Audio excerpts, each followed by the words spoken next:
इमाम में ये दुआ है कि अल्लाह इनकी तौफीकात में इजाफा करे। इस इससे पहले कि मैं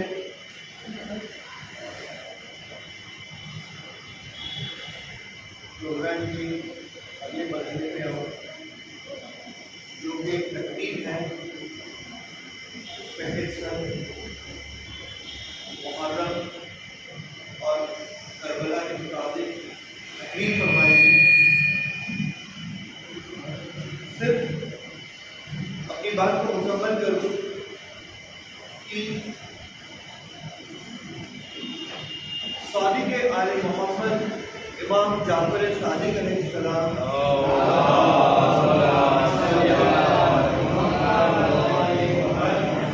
इमाम सादिक अलैहिस्सलाम की खिदमत में एक सहाबी, उनका एक सहाबी दाऊद रकी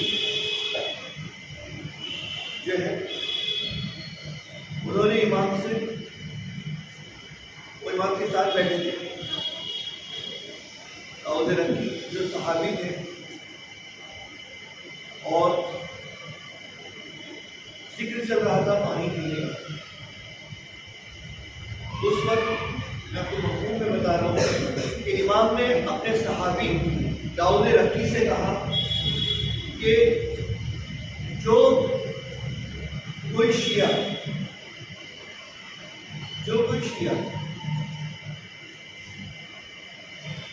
ठंडा पानी पीने के बाद मेरे जज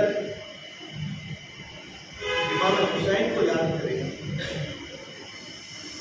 और उन पे सलवात और सलाम भेजेगा और उनके दुश्मनों पे लानत पड़ेगा। पानी पीने के बाद, ये बहुत छोटा सा वाक्या है मगर आप गौर करें इमाम ने क्या फरमाया। इमाम कहते हैं कि जो कोई शख्स पानी पीने के बाद इमाम हुसैन पर सलवात भेजेगा, सलाम भेजेगा और उनके दुश्मनों पे लानत भेजेगा तो अल्लाह सुब्हानहू व तआला उसे 4 तोहफे अता करेगा। एक बार पानी पीने के बाद अगर वो इमाम हुसैन पर सलवात भेजता है, सलाम भेजता है और उनके दुश्मनों पे लानत भेजता है तो अल्लाह उसे 4 तोहफे फौरन अता करेगा। वो 4 तोहफे क्या है? इमाम सादिक अलैहिस्सलाम फरमाते हैं, पहली चीज है अल्लाह उसके नामाए आमाल में 1,00,000 नेकी लिख देगा। उसके नामाए आमाल में 1,00,000 सवाब, 1,00,000 नेकी अता करेगा उसे। दूसरा, अल्लाह उसे उसके नामाए आमाल से जो गुनाहों से भरा हुआ है, अल्लाह उसके 1,00,000 गुनाह माफ करेगा। तीसरा, इस अमल की बिना पर कि पानी पीने के बाद वो इमाम हुसैन को याद कर रहा है, उन पर सलवात व सलाम भेज रहा है और उनके दुश्मनों पे लानत भेज रहा है, जन्नत में अल्लाह उसके 1,00,000 दर्जात को बढ़ा देगा। और चौथा तोहफा ये है उस मोमिन के लिए कि इमाम फरमाते जब वो कब्र से उठाया जाएगा तो उसका चेहरा पुरनूर होगा, नूरानी होगा, सूरज की तरह पुरनूर नूरानी चेहरा होगा उसका। सिर्फ एक बार पानी पीने के बाद एक बार सलवात भेजना है इमाम हुसैन पर। आप अपनी हिंदी में भी भेज सकते हो, उर्दू में भेज सकते हो। या अल्लाह इमाम अस्सलामु अलैका या वहाबिल्लाह अल्लाहुम्मा ला यज़ीद। जिस तरह आपको अच्छा लगता है आप पढ़े, अरबी में पढ़े, उर्दू में पढ़े, जो आपकी जबान में जो आसानी है, इंग्लिश में पढ़े, नो प्रॉब्लम, हिंदी में, उर्दू में, मगर पानी पीने के बाद ये याद है कि इमाम हुसैन की याद को ताज़ा करें। और ये सवाब इमाम सादिक अलैहिस्सलाम ने सिर्फ एक बार पानी पी, यानी अगर आप दिन में 10 मरतबा पी रहे आपके 10 लाख दर्जात बढ़ाएगा। 10 लाख गुनाह माफ हो जाएंगे आपके। अगर इतने गुनाह नहीं है तो अल्लाह उसे नेकी की तकलीफ देगा। 10 लाख नेकियां लिखी जाएगी और आपका चेहरा दूर अला दूर जो है। इसी के साथ हम बहुत ही अदब और एहतराम से गुजारिश करते हैं, रिस्पेक्टेड अजीम तरह से कि वो यहाँ आए और करबला की याद को ताज़ा करें, एक बुलंद सलवात पढ़ें।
हम लोग यहाँ आज़ादारी के लिए जमा हुए हैं। इस्तकबाल आज़ा कह लीजिए इसको, क्योंकि आज शाम रात है, कल से आज से पहली बल्कि शुरू हो। हमें कुछ बारीकियों पर थोड़ी सी तवज्जो करना है कि आज़ादारी क्या है। आज़ा कहते हैं किसे? आपने एक लफ्ज़ सुना होगा रवादारी, उसी तरह है आज़ादारी। रवादारी कहते हैं एक दूसरे से मिलना जुलना। एक शख्स ऐसा है कि लोगों से मुरवत रखता है, मिलता जुलता है। आज़ादारी कहते हैं कि जब उसे कोई गम है तो अपने गम का इजहार करता है।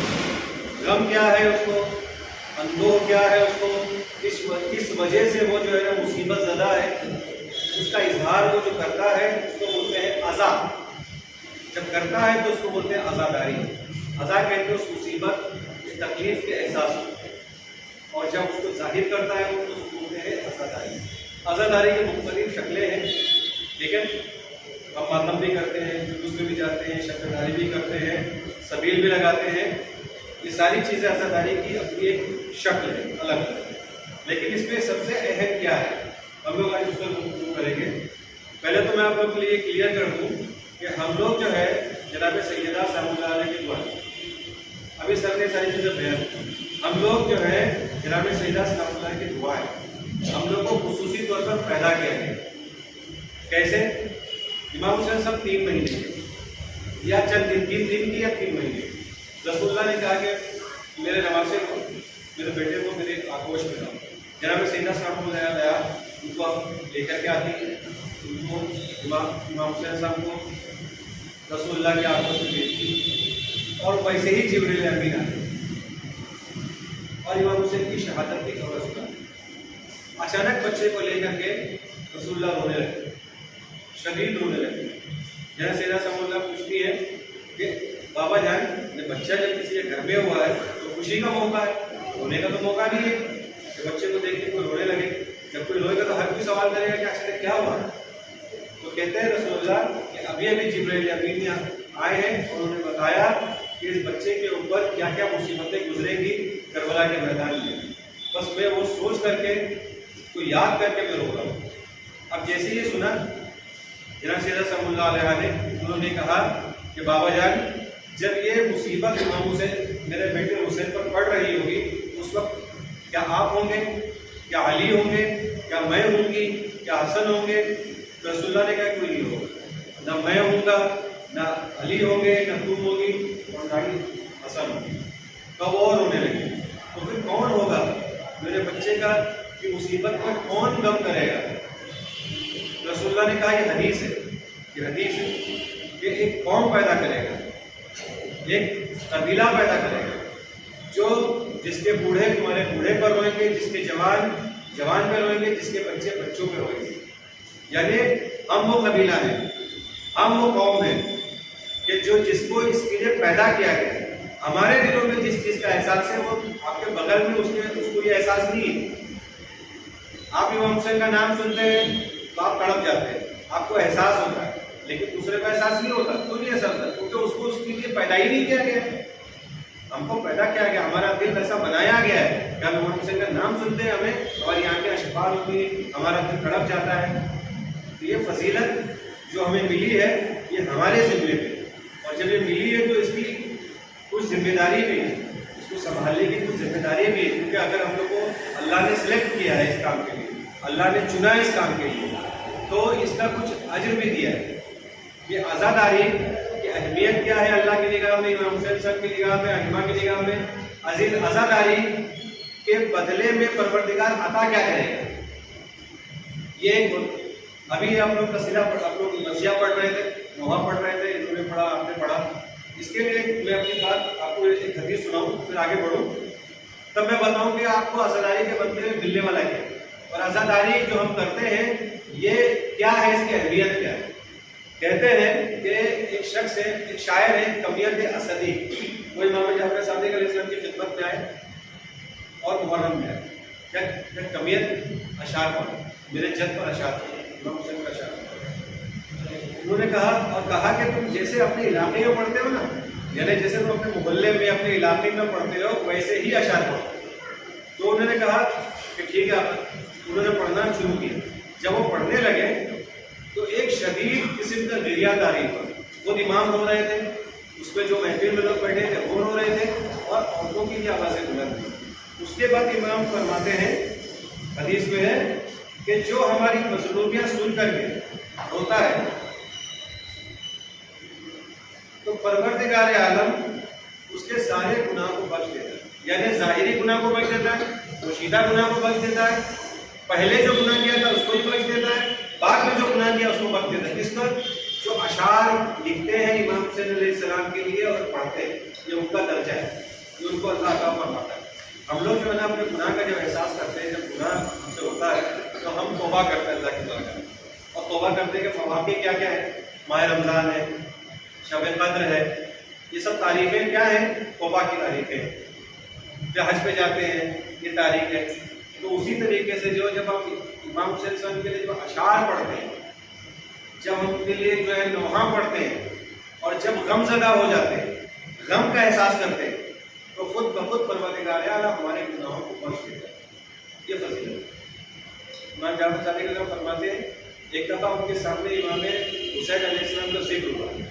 अचानक इमाम को एक गिरिया तारी हुआ, और इमाम खुद फरमाते हैं कि जब भी इमाम हुसैन खुद फरमाते, जब भी मेरा जिक्र किसी मोमिन की ज़बान पर आएगा वो मेरे लिए ज़रूर गिरिया करेगा, तो ज़रूर मेरे लिए रोएगा, क्योंकि मुझे इस तरीके से शहीद किया गया, खत्म किया गया।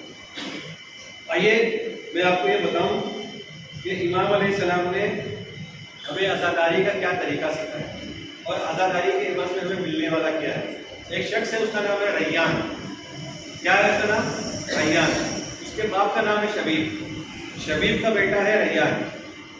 ये मामून रशीद का रिश्तेदार, एजेड है, और 8वीं इमाम की खिदमत में आता है पहली मुहर्रम को। ये खालू है, बनी अब्बासी का रिश्तेदार है, और दूसरे मुंतसिर अब्बासी का खालू है, मतलब ये दुश्मनान अहले बैत में से उस तरफ। लेकिन ये मुहर्रम में इमाम की खिदमत में आया। ठीक है, इमाम की खिदमत में जब आया तो इमाम ने इससे कुछ बात किया और इसको आज़ादारी के 7 तरीके बताए। आज़ादारी करने के 7 तरीके बताए, आज़ादारी करने का फायदा बताया, आज़ादारी करने का अज्र बताया। बहुत इंपॉर्टेंट है, बहुत गौर से सुनना। इमाम फरमाते हैं, इसको बार बार मुखातिब करते, 7 दफा इसको इमाम ने मुखातिब किया, ऐ फर्ज फर्जंद शबीर, ए इब्ने शबीर, इस तरीके से कह के उनको मुखातिब किया। कहते हैं कि ए इब्ने शबीर, अगर तुम्हें किसी चीज पर रोना आए तो तुम इमाम हुसैन पर हो। इंसान बहुत दुखी हो जाता है, कभी कभी बहुत सदमे में आ जाता है, कभी कभी किसी मुश्किलात में पड़ता है तो उसको रोने का दिल करता है या रोने का दिल कर रहा है लेकिन रो नहीं पा रहा है। तो ऐसी सूरत में फरमाते हैं आखिरी इमाम के तुम जो है इमाम हुसैन पर रो, उनके मसाइब का एहसास करके उनके ऊपर गिरिया करो, इसलिए कि उनको गोश्तबंद की तरह ज़िबा किया था, भेड़ की तरह ज़िबा किया गया और उनके 18 अहले बैत में से जवान लोगों को शहीद किया गया जिनकी मिसाल दुनिया में नहीं थी। 4000 फरिश्ते आए इमाम हुसैन की मदद के लिए, शहादत हो चुकी थी। आज वो करबला में है और अपने सरों पर खाक डाले हुए हैं और ज़ाहिरीन के लिए इस्तग़फ़ार पढ़ते हैं, दुआ कर रहे हैं। और इमाम ज़माना अलैहिस्सलाम का जब ज़ुहूर होगा तब जब इमाम आएंगे तो उनको अपने लश्कर में शामिल करेंगे और ये कहेंगे या सारातिल हुसैन, ए हुसैन का इंतकाम लेने वालों आओ, और अपने साथ लेके फिर इंतकाम लेंगे। ये पहली बात। दूसरी बात फरमाते हैं कि जब इमाम हुसैन शहीद हुए या फर्जंद शबीर, जब इमाम हुसैन शहीद हुए तो आसमान से खाक और खून की बारिश हुई। देखिए इमाम की जुमले हैं, ये कोई ऐसे लफ्ज नहीं, किसी मुकर्रर की तकरीर नहीं है, ये जो इमाम बयान कर रहे हैं ये एकदम हकीकत है, सही है। इस पे शक करना हुआ है कि इमाम पे शक करना। आप यकीन करिए कि जो इमाम बयान फरमा रहे हैं ये एकदम हकीकत है। यानी खाक और खून की बारिश हुई, खून बरसा। आज भी आपको पता है अगर इमाम की कब्र की पट्टी का तस्बीह का दाना अगर कहीं है तो उसमें से खून उबलता है। तस्बीह का दाना मेरे पास तस्बीह थी, उसमें एक दाना करबला की मिट्टी का था। आशूर के दिन असर के वक्त जो वो ज़ुहर का टाइम जो होता है उसमें गुजरता है तो वो लाल हो जाता है और बाज़ दफ़ा खून जारी हो जाता है। आज भी ये मुजिज़ा या आज भी ये मतलब ये चीज़ है जिससे हम लोग जो है करबला की शिद्दत को समझते हैं। तीसरी बात फरमाते हैं, बहुत इंपॉर्टेंट है, ए फर्जंद शबीर, जब तुम गिरिया करो तुम्हारे आंसू तुम्हारे रुखसार पर बह के आ जाए, उनकी मुसीबत का एहसास करो तो खुदावंद आलम तुम्हारे छोटे बड़े गुनाहों को माफ कर दे, चाहे बहुत ज्यादा, चाहे थोड़े हो चाहे बहुत ज्यादा, माफ कर देगा, मुसीबत माफ कर देगा। चौथी बात फरमाते हैं, ए फर्जंद शबीर, जब अगर चाहते हो कि खुदा से मुलाकात करो, जब खुदा से मुलाकात करो क़यामत में और तुम्हारे जिम्मे कोई गुनाह ना हो तो इमाम हुसैन की ज़ियारत को जाओ करबला। पांचवी बात, अब पांचवी बात जो है ना यहाँ से कुछ चीजें हमसे जुड़ी हुई। पांचवी बात में कहते हैं, ए फर्जंद शबीर, अगर तुम चाहते हो कि जन्नत में ऊंचे मकाम पर रहो तो कातिलाने हुसैन पर लानत करो, कातिलाने हुसैन पर लानत करो। अल्लाह कतलतल हुसैन व असहाबी, अल्लाह लानत करे इमाम हुसैन के कातिलों पर, अल्लाह लानत करे इमाम हुसैन के कातिलीन पर। ये जुमला आपकी ज़बान पर होना चाहिए। अब ये बताइए कि सबसे बेहतरीन तरीके से लानत पढ़ने का क्या तरीका है? कोई बता सकता है? लानत पढ़ने के लिए सबसे बेहतरीन तरीका है कि आप जाकर आशुरा पढ़िए। आज पहली शब है, ठीक है, आज से शुरू करिए 2 महीना 8 दिन, रोज जाकर आशुरा पढ़िए। इससे बेहतर लानत करने का आपको कोई तरीका इमाम ने जो सिखाया वो नहीं मिले। आप एक पढ़ेंगे एक अलग चीज, लेकिन जो तरीका इमाम ने सिखाया है हदीस कुदसी में, वो ज़ियारत आशुरा, अगर उसको आप पढ़ेंगे तो वो ज़ियारत अल्लाह की बारगाह में कबूल है। हमारे ऐसे भी कबूल है और कई गुना कबूल है, क्योंकि अल्लाह की तरफ से वो ज़ियारत आशुरा नाजिल हुई। हदीस कुदसी का मतलब जिसको जो कुरान में शामिल नहीं है, लेकिन कुरान के बाद उसकी अहमियत कुरान की इतनी है। तो ज़ियारत आशुरा अगर आप पढ़ सकते हैं तो पाबंदी से ज़ियारत आशुरा पढ़िए। उसके बाद एक बहुत ही इंपॉर्टेंट छठी बात, ए फर्जंद शबीर, अगर तुम चाहते हो कि तुम्हारा दर्जा शोहदाए करबला के बराबर हो, शोहदाए करबला कौन है? 72 शोहदा ने जो इमाम हुसैन साहब के ऊपर अपनी जान कुर्बान की है करबला के मैदान में, 3 दिन के भूखे प्यासे, एक की शादी एक रात को हुई है, दूसरे दिन वो इमाम हुसैन की शहादत, अपनी शहादत को उसने पेश किया लहवे कल्बी। जो 2 दिन 3 दिन पहले वो ईसाई थे, मुसलमान हुए, अपनी जान कुर्बान की और शादी हुई थी, 2 दिन के दूल्हे थे वो दर्जा हमें यहाँ बैठे बैठे कैसे मिलेगा? वो दर्जे तक तो हम कैसे नहीं पहुँच सकते ना, उस दर्जे तक तो हम नहीं पहुँच सकते। लेकिन हम तो कोई ऐसा मौका, कोई ऐसा महल तो नहीं, जब इमाम का ज़ुहूर होगा तभी ये मौका बनेगा। लेकिन आज भी इसके लिए दरवाज़ा अल्लाह ने बोल दिया कि अगर आप एक जुमला कहते हैं, इमाम क्या फरमाते हैं कि अगर तुम ये कहते हो या लैतनी कुन्तु माहुम फअफूज़ माहुम, काश कि मैं करबला में होता और इमाम हुसैन पे अपनी जान फिदा करता। ये जुमला जो है आप कहाँ पढ़ते हैं? ये जुमला आप लोग कहाँ पढ़ते हैं तो बता सकता है? ये जुमला हम लोग पढ़ते हैं ज़ियारत वारिसा में। ज़ियारत वारिसा हर जुमेरात को ये ज़ियारत वारिसा है, ये सामने तख्ती लिखी हुई है, ये ज़ियारत वारिसा। ये ज़ियारत वारिसा में जो जुमला है आखिर में या लैतनी कुन्तु माहुम फअफूज़ा फौज़न अज़ीमा, जुमला थोड़ा आगे पीछे अरबी में। ये जुमला जब हम बोलते हैं अपनी ज़बान से अदा करते हैं, परवरदिगार आलम हमें शोहदाए करबला का सवाब अता फरमाता है। अब ये ज़ियारत वारिसा की क्या अहमियत है और इसे हमें कब पढ़ना चाहिए? ज़ियारत वारिसा के लिए इतने मुजिज़ात, इतनी करामात है कि जो ज़ियारत वारिसा की पाबंदी करता है और जब वो मर जाता है तो इमाम हुसैन कब्र में उसकी ज़ियारत पाते हैं। कब्र में ऐसे बहुत सारे वाक़यात हैं कि मरे और कब्र में अज़ाब हो रहा था, लेकिन उस एक खातून जो ज़ियारत आशूरा ज़ियारत वारिसा पढ़ती थी, जब वो मरी कब्र में और गई इमाम हुसैन जब उसकी ज़ियारत के लिए आए तो बाकी लोग पे अज़ाब कर लिया। ये ज़ियारत वारिसा है, हर जुमेरात को पाबंदी के साथ पढ़ना चाहिए ज़ियारत वारिसा। और ये जुमला जब आप अदा करेंगे, एक शख्स करबला के मैदान में गया, करबला में गया ज़ियारत के लिए इमाम हुसैन की, और ये नियत करके गया कि मैं इमाम ज़माना अलैहिस्सलाम से मुलाकात करना चाहता हूँ, इस ज़ियारत पे मेरी मुलाकात इमाम से हो जाए। ये नियत करके निकला और करबला में पहुँचा, इमाम की ज़री के बाहर पहुँचा और उसने सोचा कि जब भी मैं ज़ियारत के लिए आता हूँ ना तो कोई अरब आता है और वो अरब जो है कहता है कि बुलंद आवाज़ में ज़ियारत करो, क्योंकि बहुत सारे अरब जो है पढ़े लिखे नहीं, अरबी जानते हैं, समझ में आता है, लेकिन टेक्स्ट पढ़ नहीं सकते, तो कहते हैं कि तुम पढ़ो जोर जोर से ताकि हम तुम्हारे साथ पढ़ें। ये कहता है कि जब मुझसे कोई कहता है पढ़ने के लिए तो मैं थोड़ा सा डिस्टर्ब हो जाता हूँ। मैं चाहता हूँ कि फिर मुझे छोटी ज़ियारत पढ़ना होता है, लेकिन मैं चाहता हूँ बड़ी ज़ियारत पढ़ूँ, मुफस्सल ज़ियारत पढ़ूँ, ज़्यादा जामिया पढ़ूँ, लेकिन मैं ये कर नहीं पाता। नियत करके करबला में इमाम की ज़री के बाहर पहुँचा और उसने चाहा कि मैं इसमें तफूल पढ़ूँ, बड़ी ज़ियारत पढ़ूँ। वैसे ही एक अरब आए, उन्होंने कहा कि बुलंद आवाज़ में पढ़ो। अभी दिल में सोचा कि मैं सोच ही रहा था कि कोई ना आए और मैं सुकून से ज़ियारत पढ़ूँ, लेकिन फिर ये अरब लेकिन उनके ज़हन में दिल में आया कि ज़ाहिर इमाम हुसैन है, मुझे अपने दिल को नहीं करना चाहिए, बल्कि इसने दुखों उसने पढ़ा, थोड़ी सी उसने दुखों पढ़ा और दोनों ज़री में दाखिल हुए, ज़री के पास गए और फिर इसने खुद पूछा अरब से कि मैं कौन से ज़ियारत पढ़ूँ। अरब ने कहा कि ज़ियारत वारिसा पढ़ो। उसने ज़ियारत वारिसा पढ़ना शुरू किया, अस्सलाम वालेकुम या वारिसा आगमा सफ़तल्ला, ये अपनी ज़ियारत है। और आखिर में जुमला जो है बीच में कि सारा वक्त सारे ही मौजूद, ये जुमला जब आया तो उस अरब का गिरिया एकदम बुलंद हो, और इमाम हुसैन के खून का बदला लेने वाला, अल्लाह के ज़िम्मे है, शदीद गिरिया बुलंद हुआ और ये जो शख्स था ये भी रोने लगा। इतना रोए कि ज़ियारत को मुकम्मल करना उनके लिए मुश्किल हो गया। जब ज़ियारत इसी तरह जब मुकम्मल हुई तो उन लोग गए 2 रकात नमाज़ पढ़ने के लिए।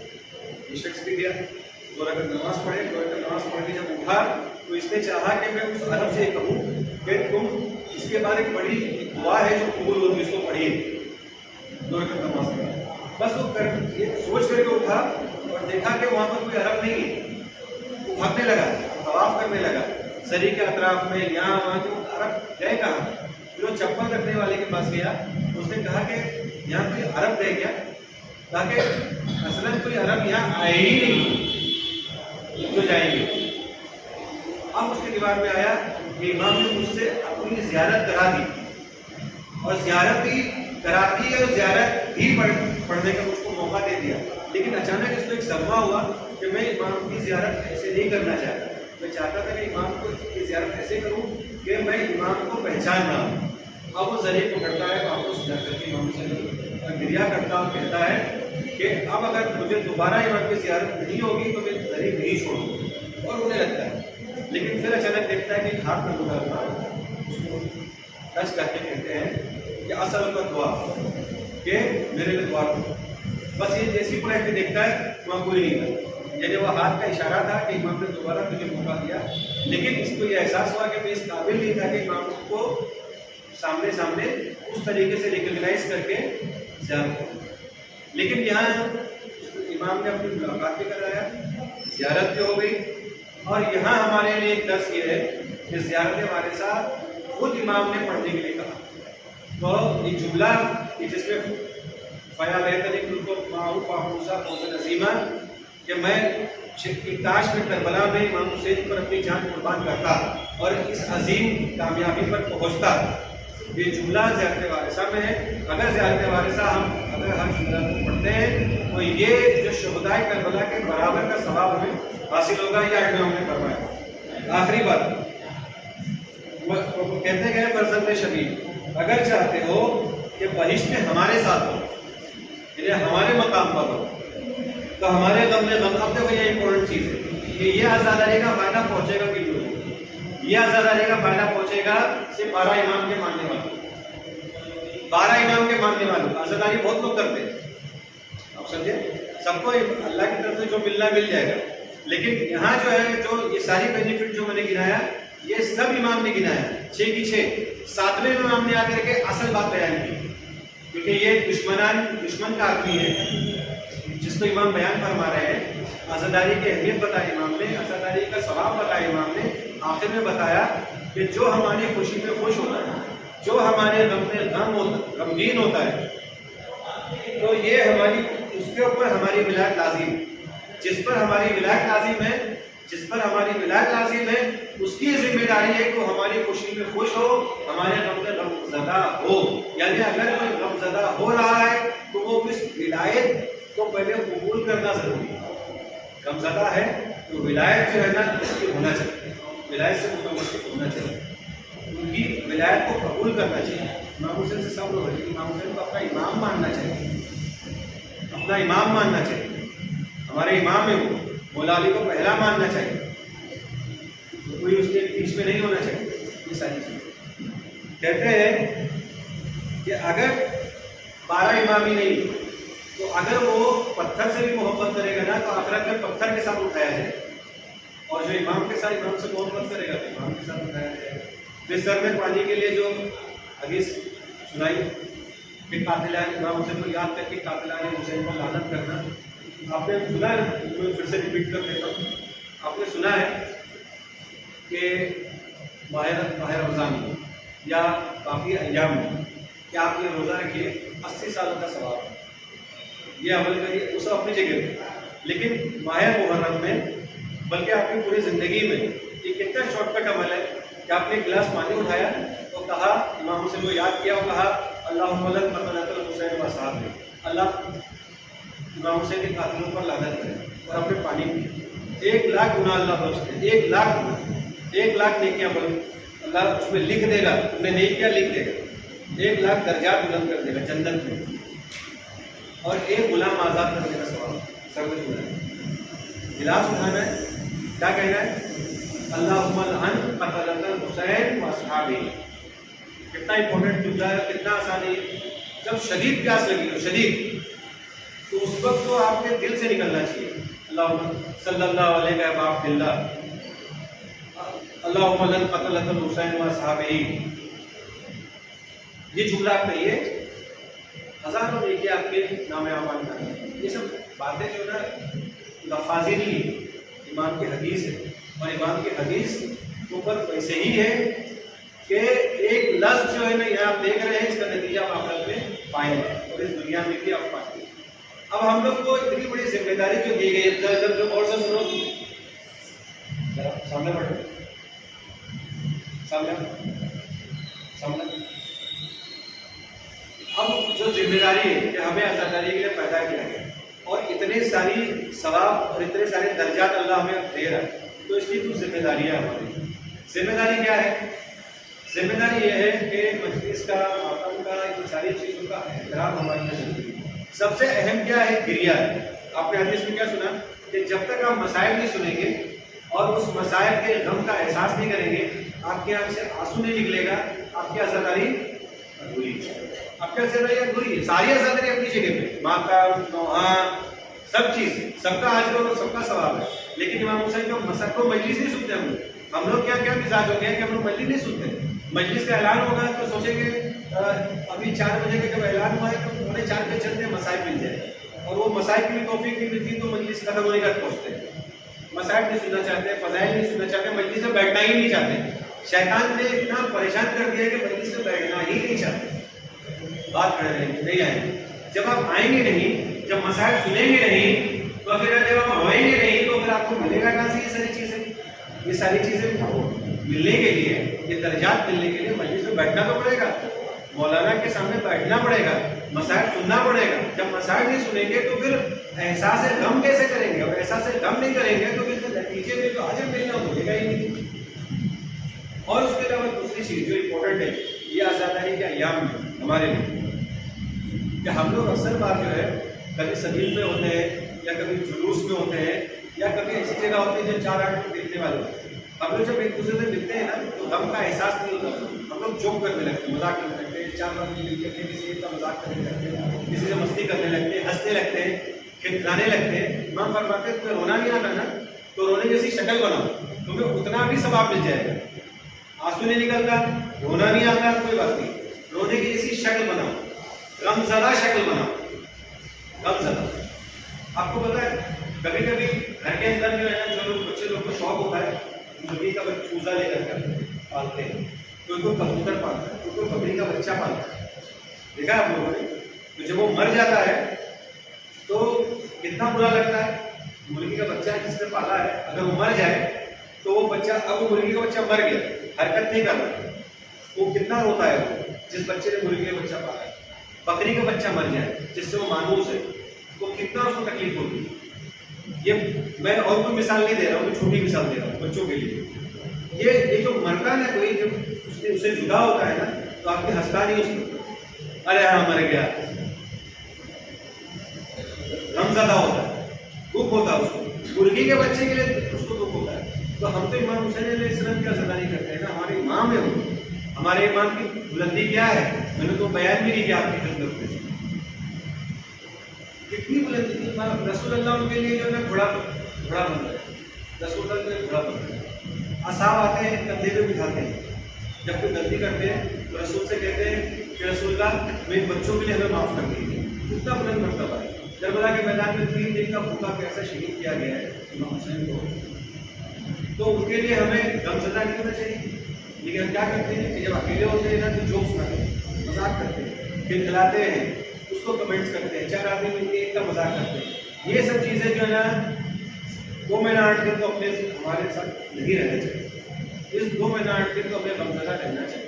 खुसूसी तौर पर उस वक्त तो रहना चाहिए जब हम किसी मजलिस में है, किसी मातम में है, किसी नौहे में, उस वक्त तो हमें रहना चाहिए। और एक बात, एक शख्स था इराक में, हलब में, वो मजलिस का उसने मजलिस मुनक्किद किया और चाय वगैरह का बंद रखा। सब लोगों ने मजलिस के बाद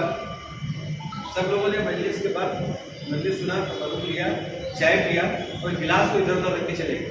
एक शख्स जो है बहुत मोजिज़ शख्स था, पैसे वाला था, वो आया और उसने सारे गिलास को समेटा और ले जाके एक जगह रख दिया। उसने गिलास को एक जगह ले जाकर के रख दिया और रात में जिसने मजलिस का इंतजाम किया था उसने बाप में इमाम हुसैन को देखा कि इमाम हुसैन इस्लाम आए, सारे लोग बैठे हुए हैं। इमाम हुसैन ने कहा कि इस मजलिस में जिसने काम किया है, जिसने खिदमत अंजाम दी है, सबका नाम बयान करो। एक एक का नाम लिया जाने लगा। लेकिन जब आखिर में नाम की लिस्ट कंप्लीट हो गई तो उसमें उस शख्स का नाम नहीं आया जिसने गिलास उठाया। इमाम ने कहा कि इसका नाम क्यों नहीं लिखा तुमने, जिसने गिलास उठाया, अच्छा उसका नाम क्यों नहीं आया? क्योंकि इन लोगों ने गिलास रखते हुए उसको देखा नहीं। लेकिन इमाम हुसैन अलैहिस्सलाम ने उसको देखा। कि हम अगर आज़ादारी में कोई काम करते हैं, आज़ादारी में अगर एक मैच सही करते हैं, आज़ादारी में अगर हम कोई झाड़ू लगाते हैं, आज़ादारी में अगर हम किसी की चप्पल पूछ करके रखते हैं, तो सारी चीज़ें ईमान की निगाह में। तो ये सब चीज़ें हमारे लिए ज़रूरी है कि हम ये जो खिदमत करने का मौका मिलता है ना, इसको जाने देंगे, करें, क्योंकि हमको डायरेक्ट इमाम हुसैन से हम देख रहे हैं और उनसे हमें जो है इसका हासिल मिल जाना। ऐसा नहीं है तबरुक छीनने लगे, तबरुक का भागने लगे, चप्पल वहाँ फेंक दे, किसी चप्पल पे चढ़ जाए, जब मजलिस में आए तो चप्पल एक किनारे करें, दूसरों की चप्पल भी सही करें, चप्पल इधर उधर बिखरी पड़ी उसको दुरुस्त करें, एक तरफ करें चप्पल, ये सब करें। मस्जिद में कचरा है साफ करें, झाड़ू लगा दें, अज़ादारी के का ये हिस्सा है। और फिर मजलिस में जब बैठे तो मसाइल सुने और दिरिया करें। मैं उसको खत्म करता हूँ। इमाम हुसैन अलैहिस्सलाम के पास एक शख्स आता है और वो कहता है कि मौला मैं ज़रूरतमंद हूँ, मुझे तो दीजिए। इमाम के गुलाम से कहते हैं कि है, कहा कि मौला है। तो इसने जो ज़रूरत अपनी बयान किया था उसने वो इमाम ने अरेंज किया, लेकिन जब देने का वक्त आया तो इमाम दरवाजे के पीछे चले गए और दरवाजे के पीछे से उसको वो सामान मिला। तो वो कहता है कि मौला दरवाजे के पीछे से क्यों दे रहे हैं? ताकि मैं जो तुम्हें दे रहा हूँ ये हो सकता है कि तुम्हारी ज़रूरत तक ना हो, और दूसरे ये कि मैं तुम्हारे चेहरे की पशेमानी देखना नहीं चाहता। जब इंसान किसी से कुछ चीज़ लेता है ना तो चेहरा उसका जो है ना किसी के पशेमानी में थैंकफुल सामने वाले का शुक्रिया अदा करने वाले अंदाज में उसके चेहरे पे एक अजीब भाव होता है, एक असरात मुरतब होते हैं, जो उसको जो है ना इमाम कहते हैं कि मैं वो तेरा चेहरा उस तरीके वाला भी देखना नहीं चाहता कि तुझे एहसास हो कि मैं तुझे दे नहीं, उसको एहसास कमी एहसास ना हो, यानी किसी किस्म की कमी का एहसास ना हो कि मैं ले रहा हूँ तो सामने वाला जो है जब मुझे दे रहा है तो मैं जिल्लत का एहसास करें, सामने वाला मुझे मेहरबानी करता है। तो आपको पता है ना जब काफी किसी मेहरबानी करता है, जब देता है ना तो जब वो लेने वाला होता है ना, चाहे उसका कितना भी मुखालिफ हो तो चेहरा उसका अजीब हो जाता है, बहुत ज़्यादा उससे चिढ़ने वाला हो, लेकिन कुछ दे देना उसको तो एकदम अजीब उसकी कंडीशन हो जाएगी, खिसियाने जैसी कंडीशन हो जाएगी। तो वो जो चेहरा जो उसको होता है ना, कहते हैं इमाम को तेरा वो चेहरा देखना नहीं चाहता कि तेरी ज़ात पे कुछ गिर रहे। यानी एक आदमी को अगर कोई पैसा कुछ दे और उसका चेहरा ना देखो लेके निकल जाए तो उसने उसको देखा ही नहीं ना, तो उसको कोई फीलिंग ही नहीं आएगी। लेकिन जब इमाम ने उसको दिया दरवाजे के पीछे से, तो जब ये कहा कि मैं नहीं देखना चाहता हूँ, तो उसने जुमला कहा, कहते मौला क्या ऐसा सखी हाथ मिट्टी के नीचे जाएगा, दफन होगा? ये कहता है कि इतने सखी को मरना नहीं चाहिए, इतने सखी को मौत नहीं आना चाहिए, उसका ये एहसास था। और यही सखी इमाम हुसैन अलैहिस्सलाम जो दुनिया को बांटा, आज करबला के मैदान में अली असगर अलैहिस्सलाम के लिए पानी तलब करता है, दूध खुश हो गया, प्यासे हैं, और जल्दी जमीन पर अली असगर अलैहिस्सलाम को लिटा दिया। तो कहा कि अगर समझते हो कि मैं इस बच्चे के बहाने पानी पी लूंगा तो दो में से जमीन पर लिटा देता हूँ, तुम और उसको पानी पिला के चले जाओ। लेकिन उन लोगों ने क्या किया, वो छुपा करके रोने को लगे, लेकिन उसमें से एक शकी ने जो तीर चलाया तो इतना बड़ा वो तीर था कि अली असगर अलैहिस्सलाम 6 महीने के थे, छोटे से तो जब गले में तीर लगा है तो 3 हिस्सा गर्दन कट गया और एक हिस्सा ऐसे गर्दन जुड़ी थी और तीर जाकर के मन के शाने में पेवस्त हो गया। इतना बड़ा तीर, वो तीर जाकर के पेवस्त हुआ, जनाब अली असगर के गले से खून निकला। इमाम ने उसे आसमान की तरफ बुलंद करना चाहा, जमीन की तरफ डालना चाहा। आसमान से सदा आई कि बारिश नहीं होगी कयामत तक, जमीन से सदा आई कि अनाज नहीं होगा। इमाम हुसैन ने अपने चेहरे में मला कि मैं इसी तरह रसूलुल्लाह के सामने जाऊंगा और कहूंगा कि इस उम्मत ने मेरे साथ क्या किया, ये उम्मत ने मेरे साथ क्या मुश्किलात पेश खड़ी की।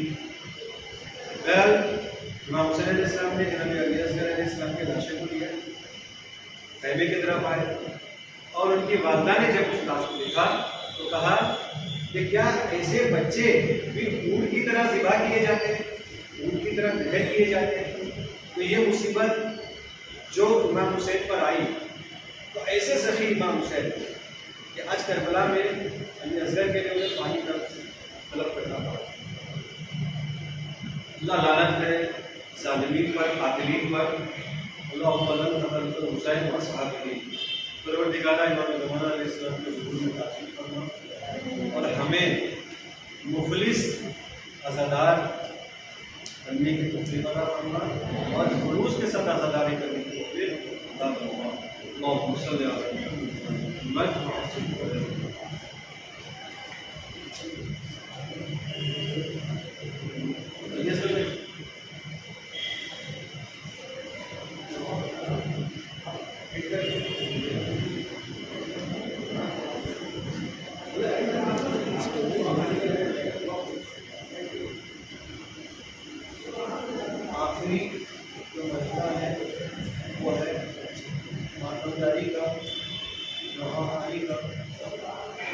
गुजारिश करूँगा बिरादर से वो आए और फिर बड़े इमाम में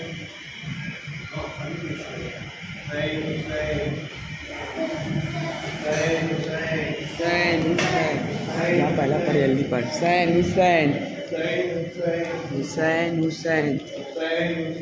हुसैन हुसैन हुसैन भाई हुसैन हुसैन हुसैन हुसैन हुसैन हुसैन हुसैन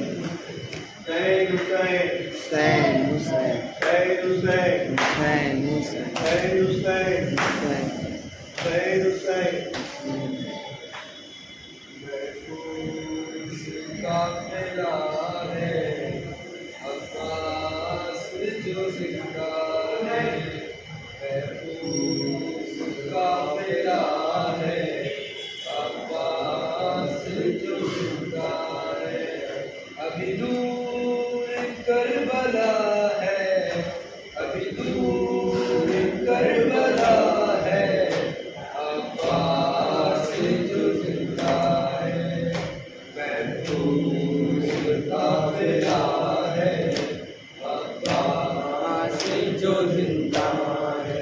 इस नूरी कारवा में नूरी हमारियाँ हैं, नूरी हमारियों में नूरी सवारियाँ हैं, नूरी सवारियाँ हैं,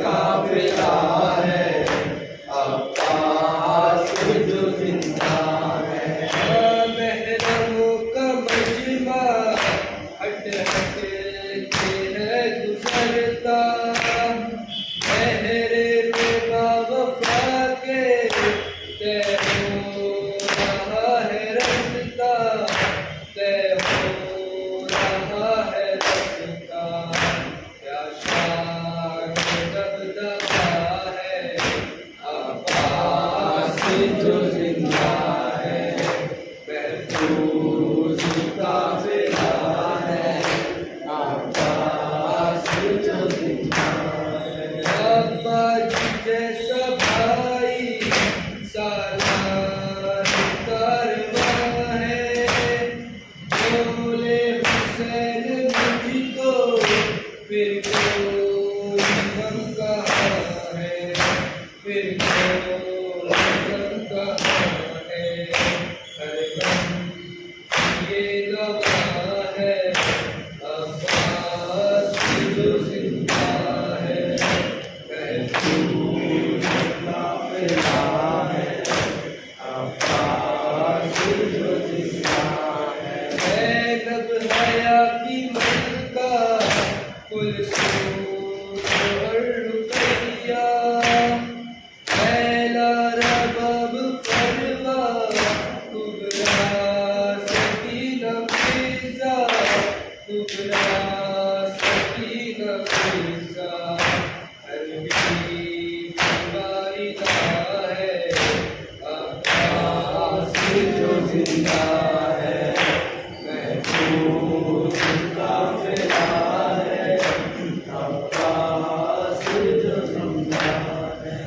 वो मोहम्मद नवाज वो हुसैन इब्न अली, वो मोहम्मद नवाज वो हुसैन इब्न अली, गुलशने फातिमा ज़हरा वो मासूम गली, नाम है पंजे तने आप में बाप में जली, उम्मते की खुदा की शहादत में डली, होते रहते हैं जिसे मिले फिरदौस अता, वो शहंशाह ज़मान जिसको कफन भी न मिला, वो शहंशाह ज़मान जिसको कफन भी न मिला, वो शहंशाह ज़मान जिसको कफन भी न मिला, वो शहंशाह ज़मान जिसको कफन भी न मिला, डूबरो जो अपना कोई मर जाता है, डूबरो जो अपना कोई मर जाता है, कशबे युवा का कफन आता है, और तरस आके उसे कोई भी दफनाता है, ताज़ियत के लिए दुश्मन भी चला आता है। आए अफसोस जिगर रोशन महबूब खुदा, वो शहंशाह ज़मन जिसको कफन भी न मिला, वो शहंशाह ज़मन जिसको कफन भी न मिला।